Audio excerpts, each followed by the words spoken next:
I work for the backlot at Paramount Pictures maintaining the Star Trek Archive, which I've been collecting materials for since I started, basically. And I would collect them and store them in an office drawer or a home in my garage until I finally got a space large enough here at Paramount to start returning these things and keeping them safe here. I have most of the blueprints that still exist, the original drawings from the features, from the television shows, TNG. I even have some stuff remaining from the original series. I am the project coordinator for Star Trek the magazine. I do research for the fact files, which is unfortunately only a European publication, but they require a lot of research. So we pull blueprints, pictures for them, whatever might be on their list for the week's publication. I also do art coordination for the features, and currently art coordinating on Star Trek Nemesis, which is my fourth Star Trek film, actually.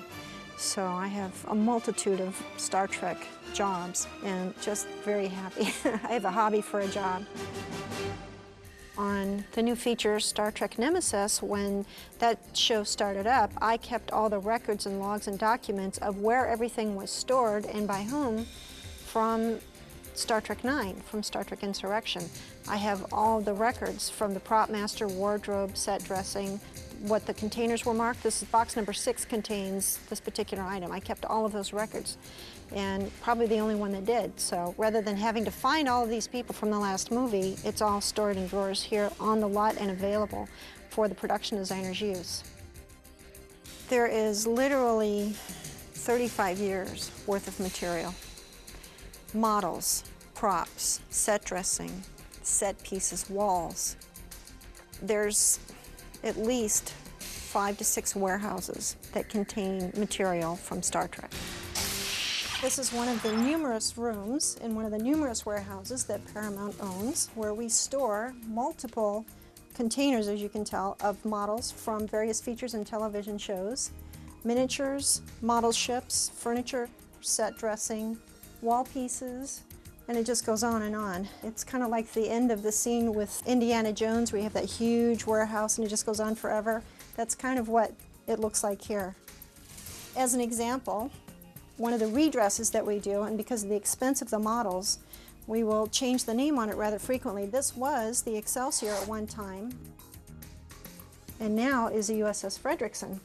If you get a close-up here, in microscopic words, it says USS Excelsior on it.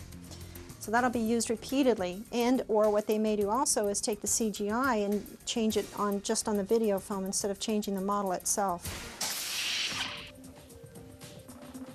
Our little shuttlecraft, the Elbaz shuttle from the Enterprise D. The little door actually opens and closes. One of the more favorite things in the warehouse are these little cargo containers, which might be used in a larger miniature where we might have a shuttlecraft crashing into a cargo bay, for example, or if the Enterprise has been hit, you might see these collapsing inside the larger miniature, and obviously they can either CGI more people in there, that like Worf, for example, would be in there, and these would be collapsing, falling all over the place, and nobody gets hurt. But this is certainly fun. It has the TNG logo on it. Another example of a little bit of industrial thinking by our model builders. Part of Utopia Planitia from Mars. This was actually built with garbage can lids. A little bit of graphics tape, car stripping tape, pieces of antenna. This is also what we call kit bashing. You might take pieces from, let's say, the USS New Jersey. A lot of battleship pieces are used, for example, tank pieces, pieces of radio, whatever we can find actually that has a great look to it. And we do what they call a plant on. They'll just stick them on here. And these are graphics done by the graphics art department. They want a window look to it. Another piece of Utopia Planitia would be more in the background. This is actually made out of bird bath, cat toy. If you can see where the little ball goes in here. There's an egg poacher inside. These are hair curlers on top of acrylic rod. Again, a little bit of aging, a little bit of spray paint. Some wires inside the seed lights. Graphics department created the little windows and little tiny people all through here, and you've got a whole building. Another example of what would have been a nice alien building This is actually a piece of an air conditioner unit that would have been transformed into something, let's say, on Cardassia. Diffuser is lined inside of it so that when they light it, the lighting is definitely softer. You don't create a hot spot, or so that the camera can actually see a glow, making it seem as if people are actually living inside of the building or working inside of the building. Another model that's been used repeatedly is our little shuttlecraft. It started off being used on the D. Now, as you can tell, it's been changed over and has been used on Voyager. Throughout the middle of Voyager, then they, of course, created the new shuttlecraft. In this warehouse, not all of our miniatures are miniature. This is the saucer section of the Enterprise D that was used in the crash scene from Star Trek Generations.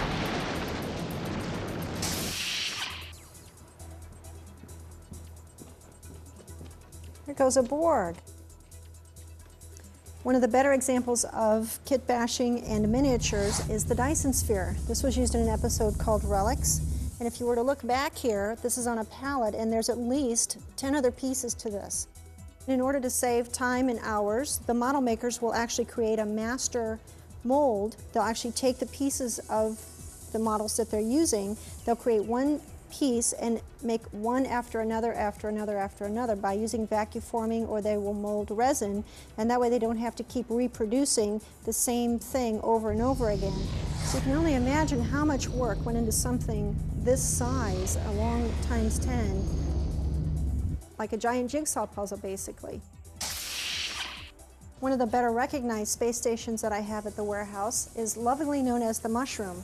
It was used in Star Trek The Next Generation, Star Trek 1, Star Trek 3, and it just on from there. And up here, the actual bay doors where the Enterprise would have come flying out of from the saucer section.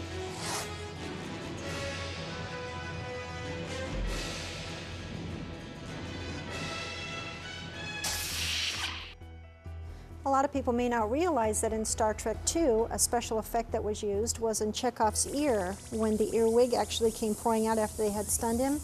This was the piece used. Obviously it wasn't his real ear, so they had to come up with another way of having the bug oozing out of his ear, which was embedded deep inside.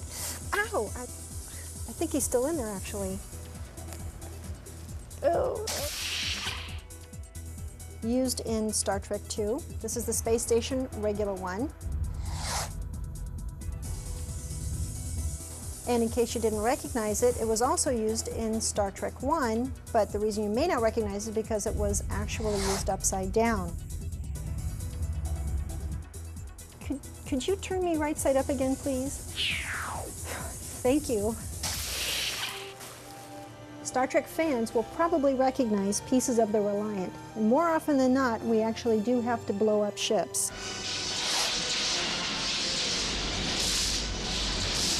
It may look as if it's been destroyed, but we did that on purpose. As you can see, the nacelle that was actually burned. And this was in the battle with Kirk in the nebula.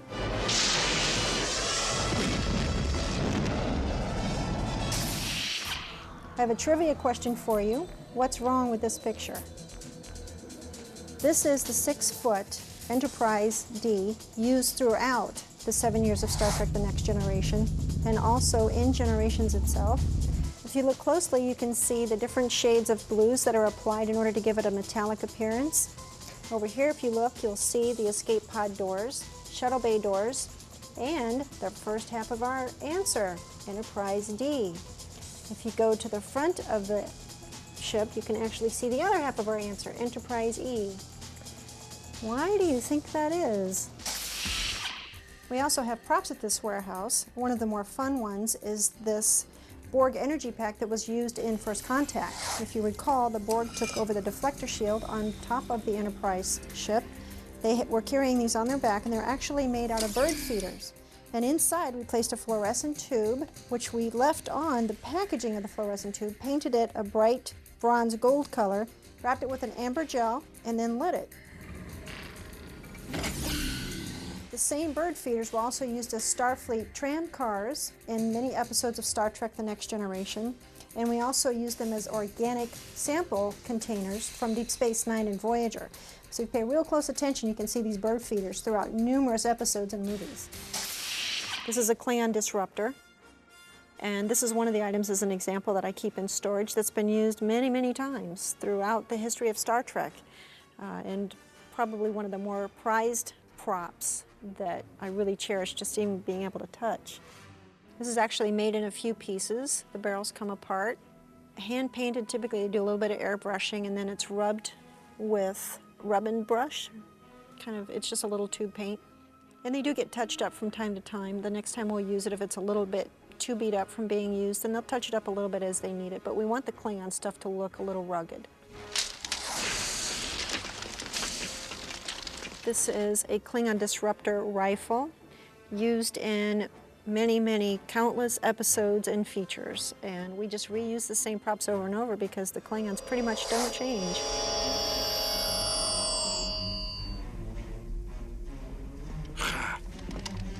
This is one of my more prized possessions in the archive. This is a bat'leth, obviously, a Klingon bat'leth.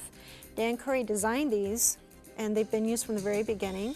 It actually has real leather strapping on it, but Dan Curry is a master of Tai Chi, and he's the one that actually does the choreographing for the show. He's the one that shows Michael Dorn and the other Klingons how the movement should be done.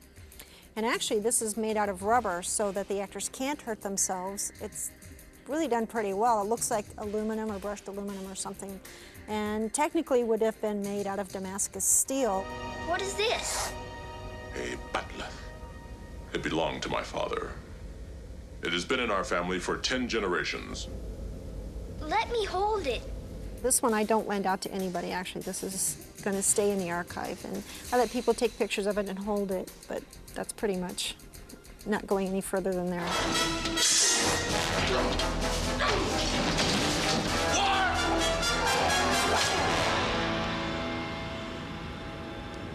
One of the more rare props that I have in my collection for the archive is a phaser rifle from Star Trek The Next Generation. Your medical supplies have been found in rebel strongholds. We make no effort to restrict access to our medical supplies. Are your weapons also freely available? No, they are not. Then explain this. These are coming harder and harder to find as they have disappeared over the years, as you can imagine. And of course, they've changed the look of these as well, so they're no longer in use, but they're still really wonderful to have for us to use in exhibits so that we can show the progression of the Starfleet phaser rifles as they've been developed and changed over the series and over the features. It's actually quite heavy, but it's to help the actors get the feel and the weight of what a weapon might, instead of being hollow or something, it's very solid. This is actually one of my more favorite and much more interesting pieces that's in storage in the archive. I found this in a box when I was doing inventory at one of the warehouses. It's the first opportunity I'd had to actually go through the boxes and see what was out there. And I opened the lid of this cardboard box and I kept thinking, what the heck is that? And fortunately, the person that was with me, Anthony Fredrickson, knew right off the bat. And the same response as I figured out what it was like, I can't believe that. This was the core that was removed from the saucer of the Enterprise D by the Borg in UCHUU. So obviously, I think just about any fan would pay a rather hefty price to get their hands on this. You can actually see a lot of the details in this particular model of the cross-section of the ship, like plumbing, for example, and conduits and wiring, furniture, conference table, chairs, there's carpet even. One of the things we were in search to keep in the archive for was the model of the Enterprise D that was used throughout the entire series. Couldn't find it anywhere and had no real idea where it had gone. And I get a call from Gil Johnson from the back lot, and he says, downstairs in the construction office, we have this model laying on a couch that someone had just appeared. I don't really where it came from, but somebody just brought it in, set it on the couch, and here you are. We don't know really what it is. Can you come over and take a look at it? And he says, so I go over and I look at it, and pretty much knew right away what it was. And a little bit teary, and so I said, I need a minute to get a hold of someone who I know will know for a fact and can confirm my thoughts on this. So I called Michael Kuda. He came down, stood there looking at it, and jaw-dropping said, oh my God. It was the model of the Enterprise D for Star Trek The Next Generation that we thought had disappeared. We thought surely someone had absconded with it. And apparently it had been loaned for display in one of the restaurants. It had been hanging over a grill for quite some time, apparently. And it still had the wires hanging from it that they'd used to suspend it with, and holes that they had drilled in it. Many cells are broken. It was in really, really bad condition, as you can imagine, and it was also covered with a few layers of grease besides. And so now it's back in our possession and safe and sound in a little crate and stored in a very secret place. So hopefully sometime in the near future we'll get to restore it. It is one of the original models shot by ILM, which is what makes it such a prized thing to have back in our possession. The archive is growing slowly, and it's a wonderful resource for Paramount and the Star Trek people that need this material. Herman Zimmerman, the production designer since Star Trek V actually, and also production designer for the first 2 seasons of Star Trek The Next Generation, he uses my reference material quite often, and when I'm not working on one of the features, he's typically on the phone. Can you get me a drawing of? Can you get me a copy of? Do you have, as an example for Enterprise, used many things from Star Trek I. Do you have a copy of the galley? Do you have a copy of what might have been Kirk's cabin? Do you have a copy of the Klingon conference room, Kittimer, for example, from one of the other films? And fortunately, I've managed to collect and find most of those materials and do have them in storage. So if he needs the Kittimer conference room, then I have the drawings. And at the end of a very long Star Trek day, it certainly is nice to have my own observation lounge chair from the Enterprise E to relax in.